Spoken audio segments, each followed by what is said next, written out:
என் அன்பு குழந்தையே, புதிய கேள்விகளை கேட்டு சிக்கல்களை நீ மேலும் அதிகப்படுத்தாதே.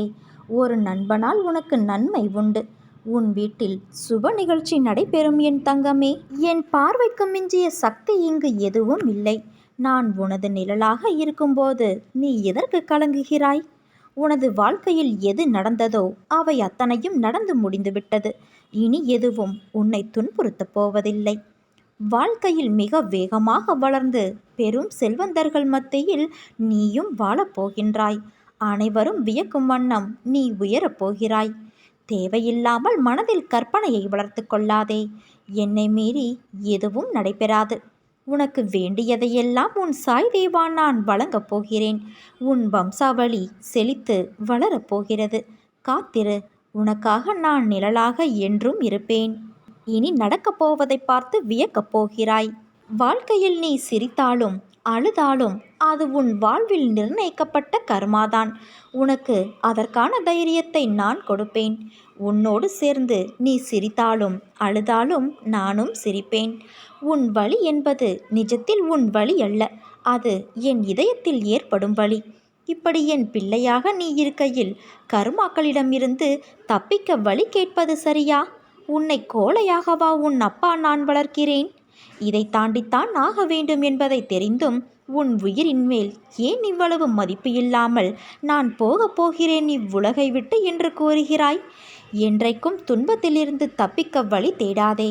அப்படி தேடினால் ஒன்று அது நியாயத்தின் வழியாய் இருக்காது, இன்னொன்று அது உன்னை பயப்பட வைத்து துரத்தி வாழும் நாட்களையே நரகமாக்கிவிடும்.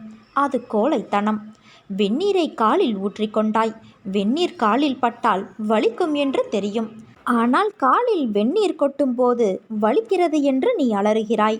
உனக்கு கஷ்டங்களை கொடுக்க காரணம் வலியை நீ உணர வேண்டும் என்று அல்ல.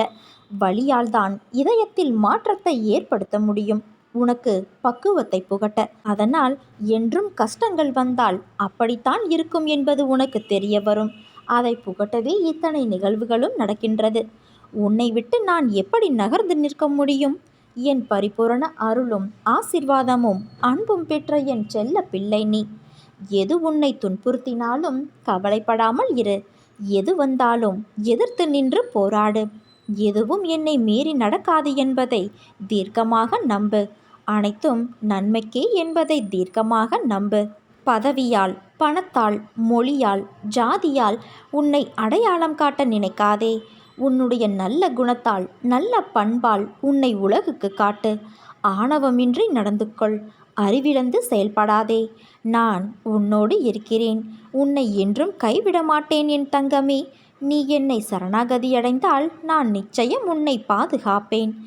என்னை நோக்கி யார் அழைக்கிறார்களோ அவர்களுடைய அபய குரலுக்கு என்னுடைய புழுதி கூட காற்றை விட வேகமாக வந்து பதில் சொல்லும். இது உன் சாய் தேவனின் என் சத்திய வாக்கு.